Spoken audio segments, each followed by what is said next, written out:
going to introduce Ken Bike, who is a survivor. And you may have read about his case and what happened to him during the Bay of Breakers a year ago. But he is living proof as to the importance of having first responders there on the scene to help our first responders do their job well. Ken?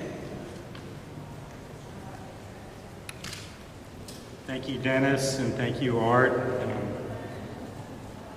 Chief Gardner and Ann, thank you very much. I owe a very special thank you to your departments. A huge thank you. So 2.5 weeks ago, on May 15th, I ran the 100th annual Bay of Breakers 12-kilometer foot race here in San Francisco and crossed the finish line. While I was one of more than 50,000 people to do the exact same thing that morning, my perspective was pretty unique. You see, a year ago, moments after crossing the finish line at the 2010 Bay of Breakers, I suffered a heart attack and collapsed. In an inspiring testament to the human spirit, numerous individuals came to my aid almost immediately and without hesitation. Included in this group were several well-trained emergency personnel and medical professionals, and even an MD anesthesiologist. They competently performed CPR on me for more than 20 minutes before they were able to restore my pulse. The odds were not in my favor, but they kept administering CPR. They did not give up. I was then taken to UCSF Medical Center where I had a second heart attack. This time it took 5 minutes to revive me.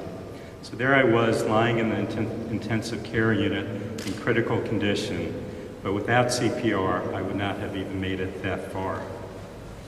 Once I was stabilized and tests were performed, it was determined I had over 90% blockage in my 3 main arteries, one of them even 99%. The only realistic option was open heart surgery. So 3 days later, I underwent a quadruple bypass surgery. 6 days after that, I went home to recuperate.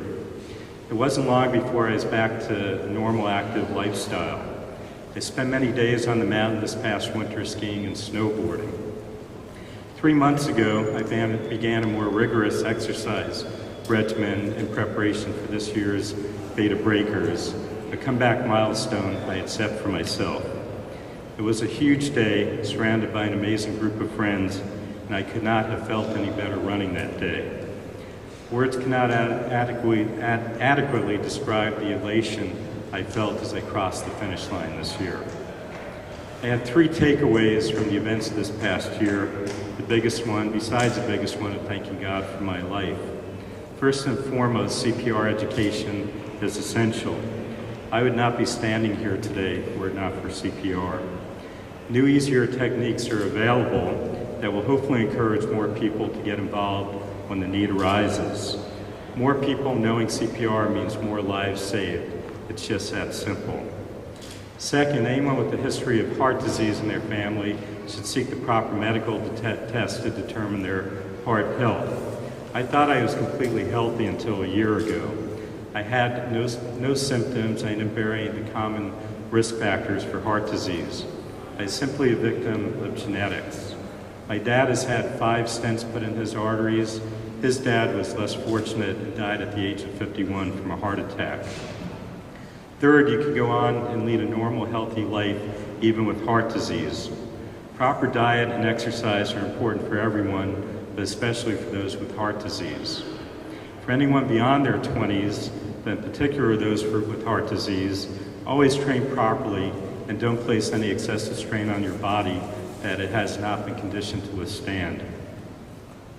The past couple of weeks have been extremely powerful for me, and not just because of the excitement of running this year's Bay of Breakers. After a year-long search, I was finally able to identify and contact the MD anesthesiologist who I was told saved my life. Last Thursday, I had the honor and pleasure of meeting for the very first time while conscious Dr. Ruth Rogers. It turns out that not only did I have a heart attack with an anesthesiologist right there, but Ruth is passionate about CPR techniques and how CPR is administered. It was fantastic to accomplish the mission I'd set out on a year ago to locate and say thank you to the person that saved my life. I now have the great honor of introducing Dr. Ruth Rogers.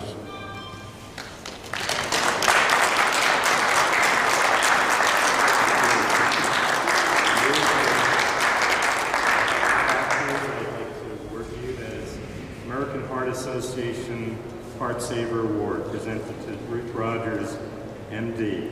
Thank you for saving my life.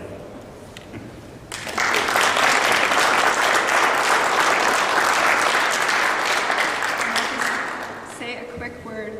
Ken is an astounding testament to healthy lifestyle. And the CPR guidelines are great. They're updated, they're well-researched, they're tested, they work. So learn them and use them.